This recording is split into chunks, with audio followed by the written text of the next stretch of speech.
Bonjour, ici Armand Dubois, ex-journaliste à la télévision, ex-conseiller auprès de la présidence d'une grande fédération syndicale, directeur des communications pendant quelques années d'un grand centre hospitalier de Montréal, d'un cabinet ministériel et formateur pendant plus de 20 ans auprès du regroupement des communicateurs d'urgence, soit l'ensemble des services policiers du Québec.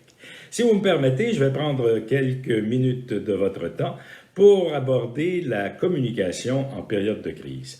3 éléments très importants à retenir. Le premier, pourquoi communique-t-on quand nous traversons une crise, quelle qu'elle soit? Eh bien, pour 2 raisons. La première, c'est que nous voulons que nos messages soient communiqués de façon cohérente et de manière identique auprès de nos publics cibles. Pourquoi? Parce que, et c'est le deuxième élément, nous souhaitons en bout de piste un changement de comportement auprès de ces publics cibles, ce qui nous permettra de juguler la crise dans laquelle nous sommes plongés. Deuxième élément global de toute communication en période de crise, comment le fait-on? Le mot à retenir, il est simple, mais il est important. On le fait avec authenticité. Ça veut dire que le message que nous transmettons, il est validé, il est véridique, et il n'y a pas de place pour la tromperie ou pour le mensonge. Vous me direz, oui, mais parfois, il y a des informations que nous ne voulons pas transmettre. Rien n'empêche de retenir ces informations, de ne pas les transmettre, mais pour des raisons stratégiques ou opérationnelles. Mais les informations que nous transmettons, elles doivent être véridiques et elles doivent être validées. Cela ajoute à la crédibilité et à la notoriété de celui qui est le porteur du message. Et le troisième élément, non le moindre, où communique-t-on?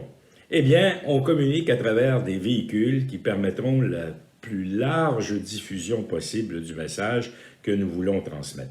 Ce peut être le journal interne de l'entreprise, ce peut être via les médias sociaux, ce peut être via le site web de l'entreprise, de l'organisation, de l'institution, ce peut être aussi par les mass médias. L'important, c'est que nous voulons que ce message soit lu, entendu, écouté, vu et qu'il amène en bout de piste des changements de comportement.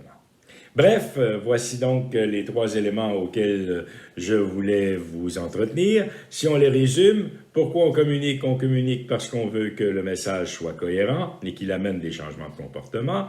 2, on le fait avec authenticité. Et 3, on utilise les véhicules qui vont permettre le plus largement possible la diffusion du message. Voilà. Pour plus de renseignements, pour un accompagnant, il nous fera plaisir de poursuivre la formation, la discussion, l'accompagnement. Vous n'avez qu'à rejoindre l'équipe formidable de Qualification et il nous fera plaisir de pouvoir vous accompagner dans vos besoins, quels qu'ils soient, et particulièrement peut-être en communication et en gestion de crise. Au plaisir, une excellente journée et plein de succès dans tout ce que vous entreprenez. Au revoir.